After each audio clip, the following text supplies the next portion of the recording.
What happens when you find your purpose is that you are free. You're free. That's it. That's what's in it for you. Is that you are free from your own fears. Your fears are still there, but you know that you don't have to listen to them. You know that they don't control you, because that feeling of doing what you're supposed to do, you cannot deny it. It is undeniable once it gets going.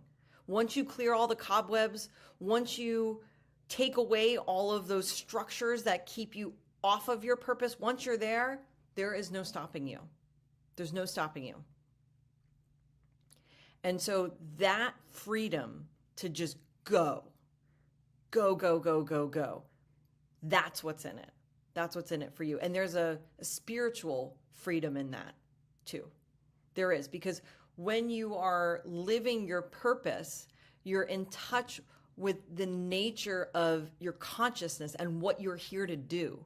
And what you're here to do, that is bigger than any one person. That's big. It's as high as it gets.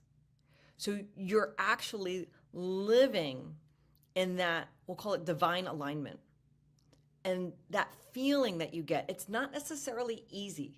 It's not necessarily restful, but it is pure. It's pure and it's free. And there is nothing better than unchaining yourself from the servitude of your own fears.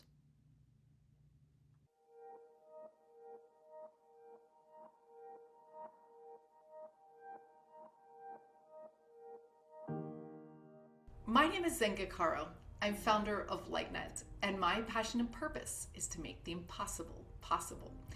I am here today with Dr. Tara Deliberto, who I have recognized in my own life as an incredible researcher of consciousness. She sits on the board of LightNet, and she comes from an incredible background of solving impossible problems. One of the things that the world has been grappling with is eating disorders, and Tara Deliberto has figured out the secret solution. She was head of research at Cornell University for the Eating Disorders program, and she was able to teach a methodology to different psychologists and therapists around the world for both inpatient and outpatient care that changes the conversation on eating disorders. She's also head of psychology at the Yuna.io app.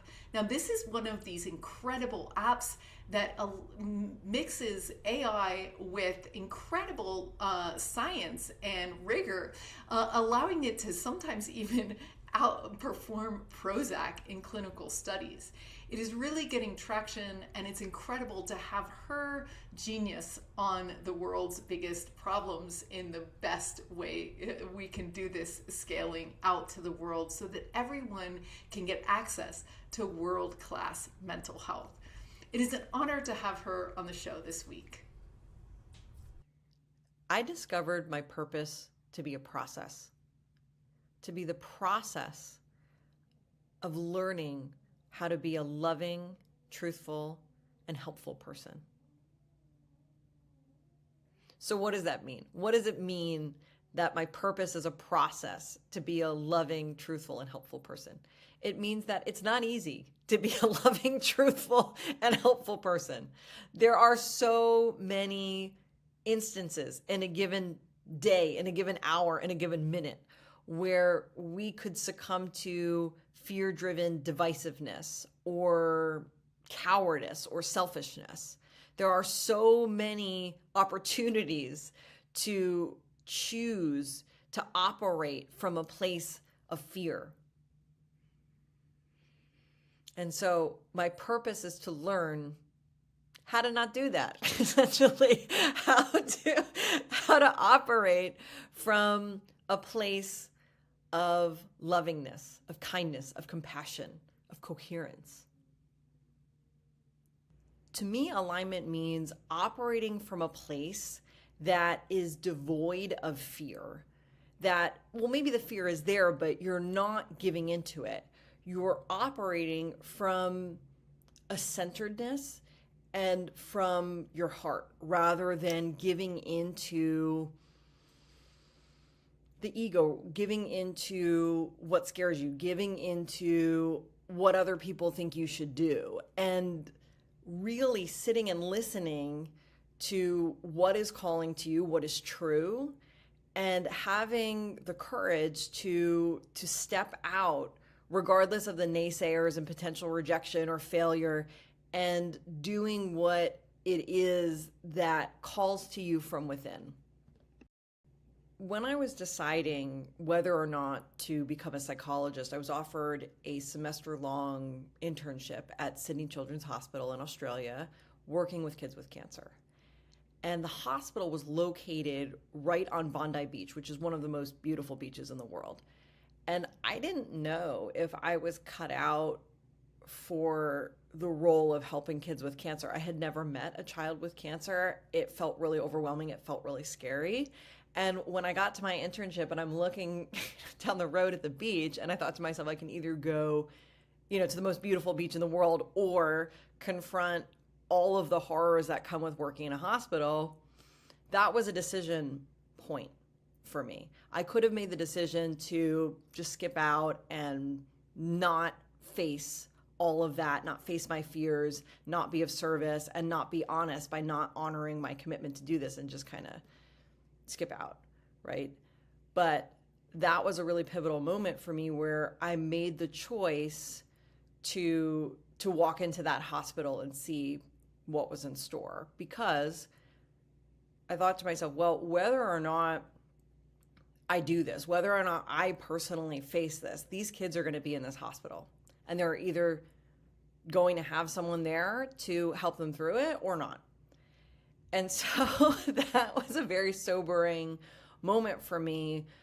And I think that it essentially changed my life, because that was the first really hard decision that I think I made up until that point.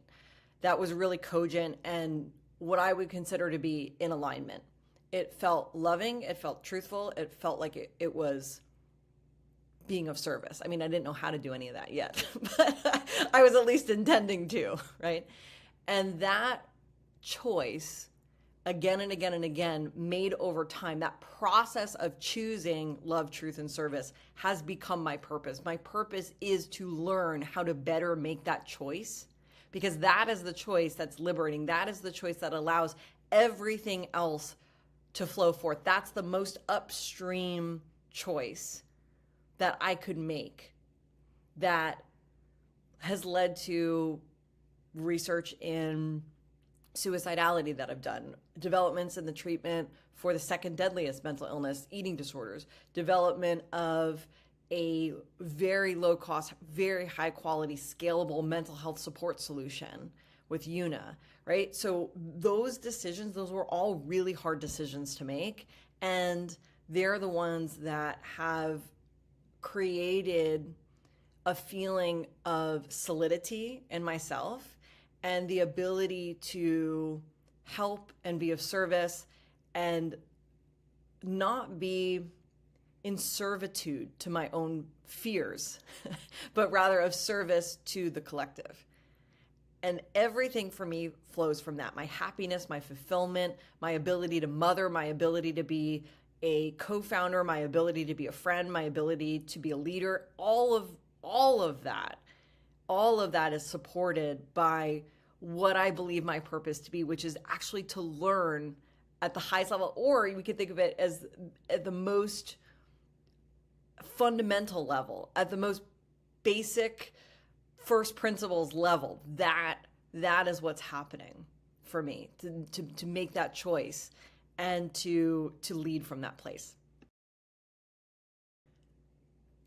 When people are faced with that choice between doing what's easy, sticking to the script, sticking to the programming of people, telling them what they should do and then following those orders, rather than taking a critical look at that psychological setup and going inward and seeing what comes forth, what calls to the person.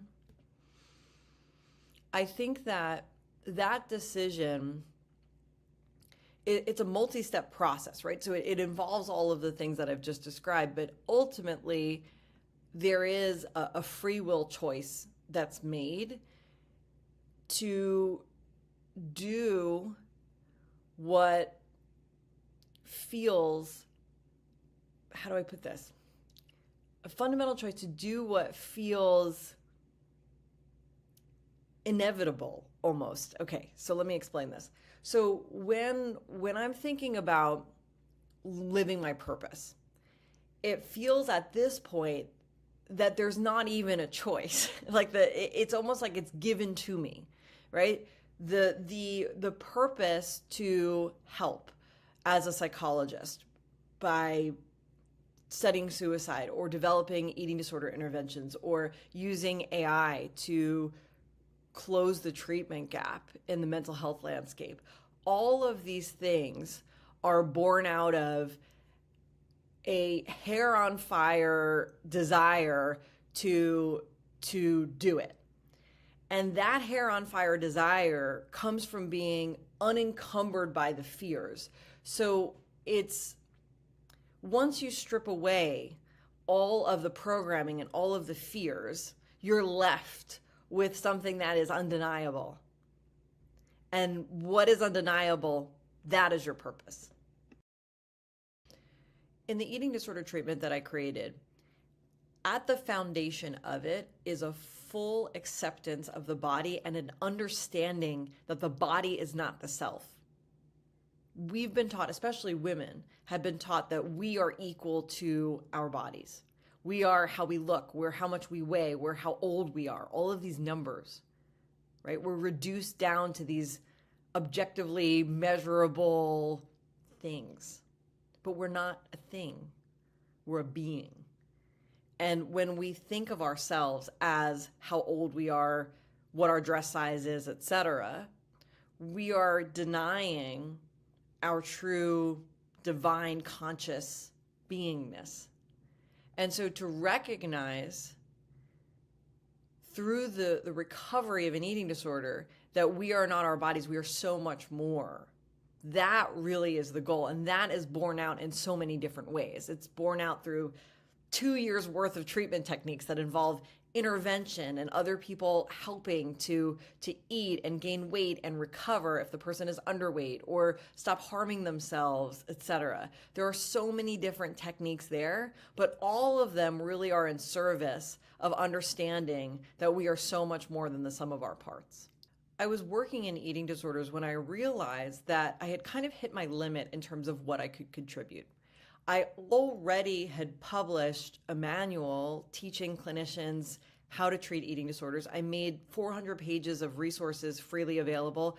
I've taught many recorded lectures on how to do eating disorder treatment, opened up a program that still exists at a hospital. But it felt like there was maybe more for me. So I had contributed and fulfilled my purpose, and that felt really complete. And so I wasn't exactly sure where to turn next.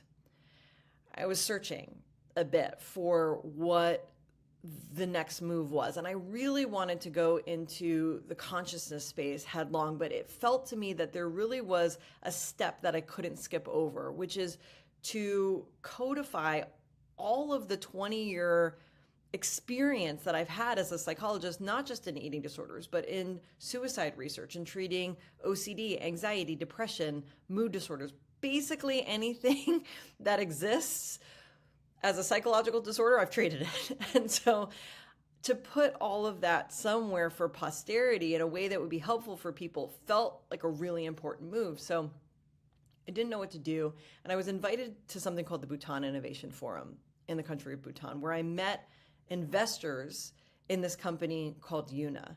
And all I was hearing about was Yuna, Yuna, Yuna, Yuna the entire time I was in Bhutan. And I thought, what is this Yuna thing that everybody's talking about? So I come to find out that Yuna is an AI-powered mental health coaching app that is very low cost, very scalable, and that they needed someone at the company that essentially fit my description, which is a treatment innovator, not necessarily just an academic scientist, psychologist, or a therapist, but someone who has innovated in the treatment space. And I thought, I'm perfect for this. It felt like fate, but it was really scary because this is uncharted territory. AI is the Wild West. There are currently no regulations, really, about what we can do with AI. They're emerging, but they're not consistent. Different states have different laws. There's no precedent for a licensed psychologist to be working in this AI space. A million different things could go wrong, right? Someone can hurt themselves while using the app. You can get into very easily the what ifs. What if something horrible happens? What if my reputation's ruined? What if I can't trust my co-founders to do the right thing, right? But I got quiet and I listened to what was intuitively coming to me, which was, this is going to work. This thing is going to work.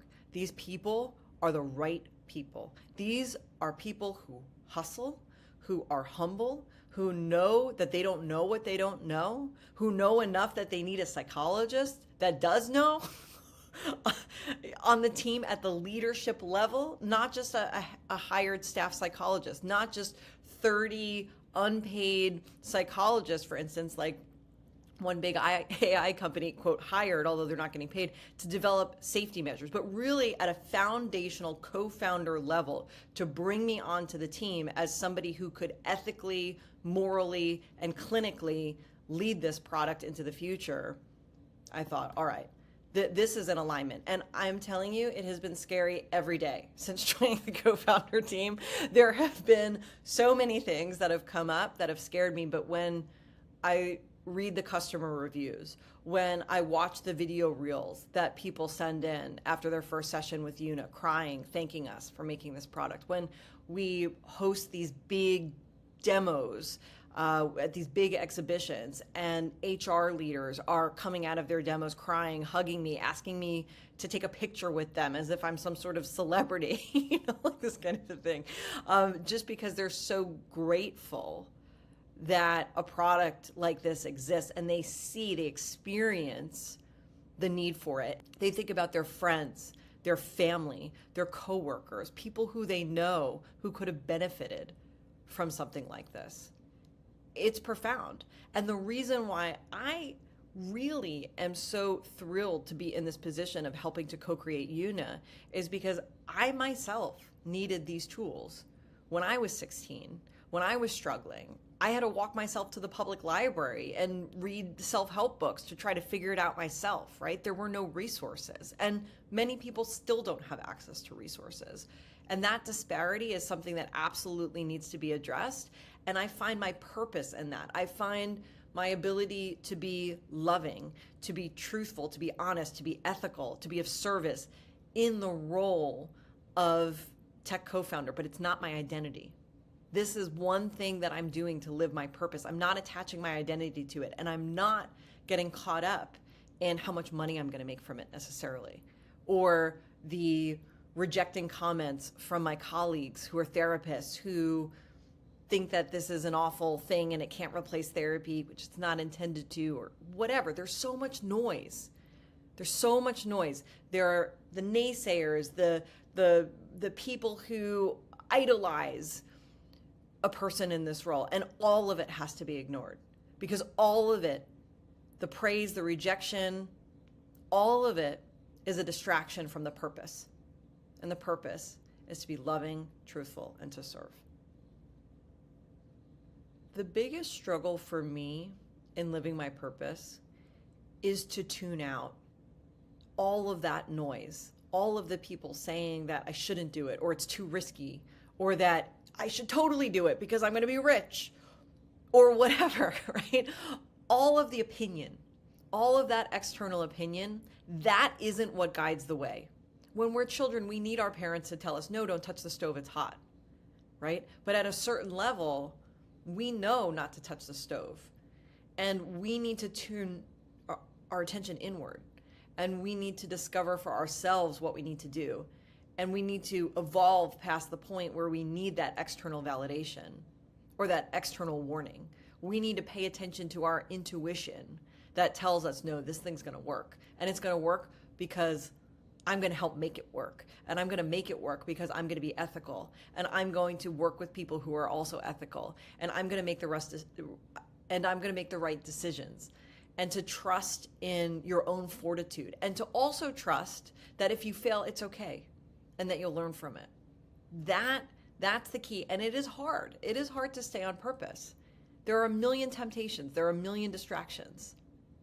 But once you're able to sit and listen to what's inside, and that hair on fire feeling comes of, I've got to do this or I'm going to explode. That's it. You go and you just tune out all those distractions. I think more people haven't found their purpose because it's hard. It's really hard. It's cognitively hard to understand that some people might have your best interest in mind, but they might not be giving you good advice.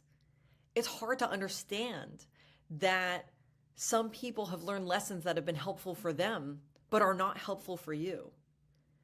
And it's hard to understand that we need to make our own mistakes. And it's hard emotionally to make mistakes. And it's hard to fail. And it's hard to take risks. And it's hard to have courage. And it's hard to be in fear and do it anyway. It's hard. And also, it's easy not to live your purpose, in the sense that maybe you're comfortable.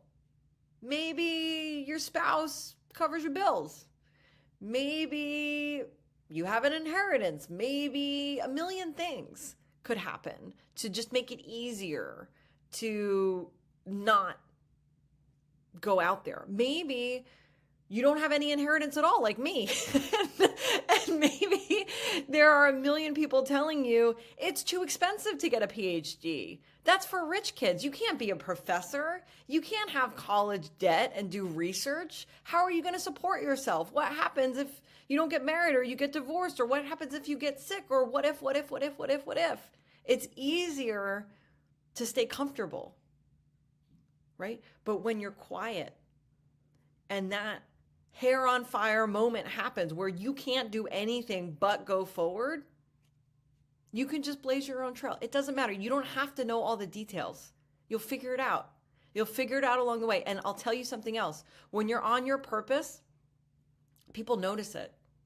And supporters come in to help because they know it's hard. Because supporters who have done it themselves, they've made it. And they recognize people along the way who are doing it and who don't have the support or the finances, or it would have been easier to make that simple choice of just staying comfortable, right? You don't know who it is that's going to come in to support you. It'll surprise you. It'll be people who you thought didn't like you, or it will be people who were once naysayers.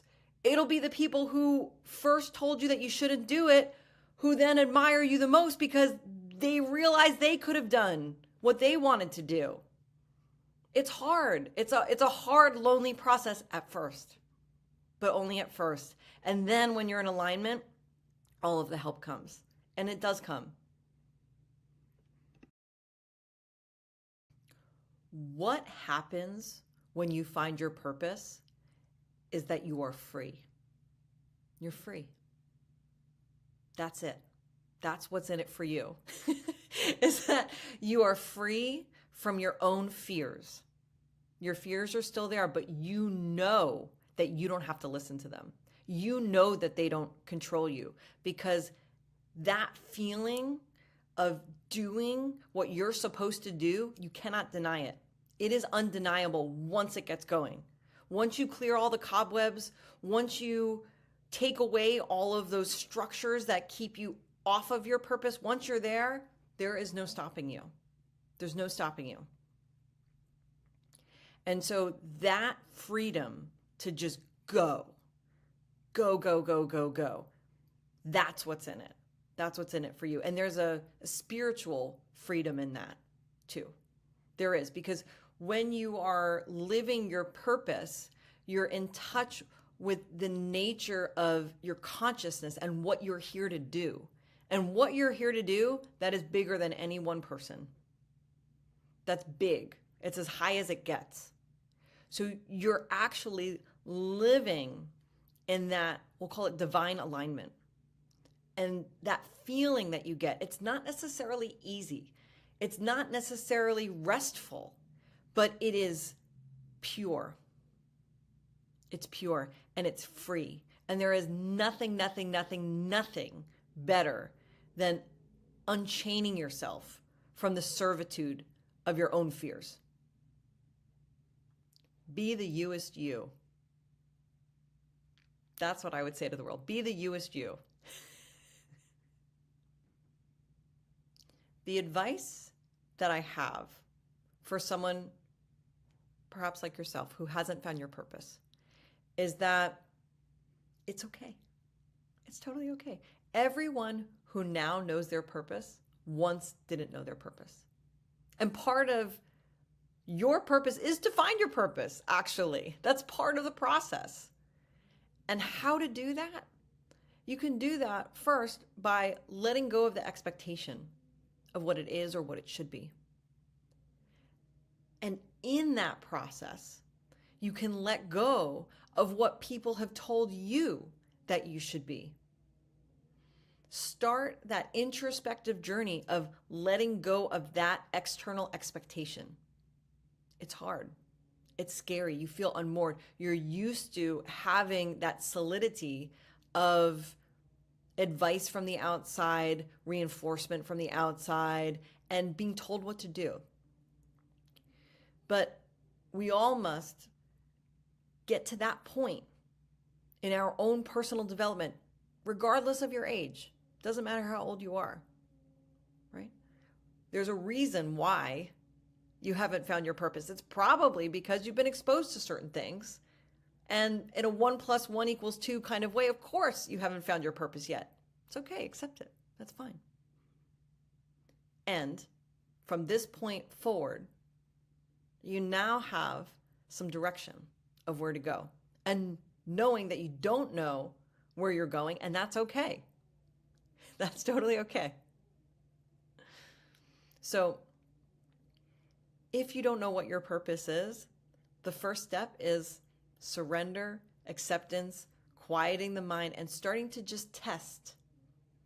Test what feels right. Maybe volunteer somewhere. Maybe help someone out. Help a friend in need. See how it feels to be of service. And then see if you can match your talents with that. And if you don't have any particular talents, you can develop them. We all have skills. We all can develop skill. So it's that perfect marriage between skill, the willingness to develop it, and feeling what ignites you. That's it. And it's trial and error sometimes, and that's okay. Trust in the process and trust that you'll get there. The effect that living your purpose has on others cannot be underestimated. It's so profound. It's so profound. Actually, last night I was on the phone with a friend and he said to me, Tara, you are so in alignment. It's really something, but I'll tell you, it doesn't cause ripples around you. And I said, okay, you know what? Maybe it was egocentric of me to assume that I'm causing ripples of change around me. Fine. And he said, no. You cause tsunamis. It causes tsunamis around you when you're in alignment. And those tsunamis, they're necessary because that energy wipes away all of those structures. When you are living your purpose, people see it. They recognize it. And it's really interesting what happens when people are first exposed to it. They kind of get quiet. And you see they're kind of processing. Like, oh, this is different. This is not what I was told. I was told that if you're a therapist, you can only make so much money, and you're not a real doctor, you can't prescribe medicine, so it's not worth it. But oh wait, okay, so this person, she's doing something different in the world. She's doing research. She's at an AI company. She's innovating treatments. She's spiritual. She talks about meditation. Oh, this doesn't fit into the description of what I was told that this person has to do. And there's a processing. And if that person sits with that long enough and they start applying it to themselves, then you see the tsunamis happening in their lives, right? The divorces, the breaking up of the friendships, the leaving the jobs, the going on a spiritual journey, the vision quest, whatever it is, right? People really, when they go for it, they start going for it. And it leaves a wake. It leaves a wake, and that's okay. And that's okay because when we are all living our purpose, if we can get to that state where we are all living our purpose, I think something that I can't even imagine would happen, which is that we would come as a species into coherence and we would all start resonating with one another at that same level. And once that happens, it feels as if that's the next evolutionary step for our species. And I don't know what it would mean for all of us to be resonating at that level, all living our divine purpose that is higher than what we understand. That's unimaginable. I've seen it in pockets. Little clubs, little communities, little friend groups, conferences. But if that happens, when it happens, that we all start influencing one another with these tsunamis of alignment, who knows? Something wonderful will happen. I know that. That's all I know.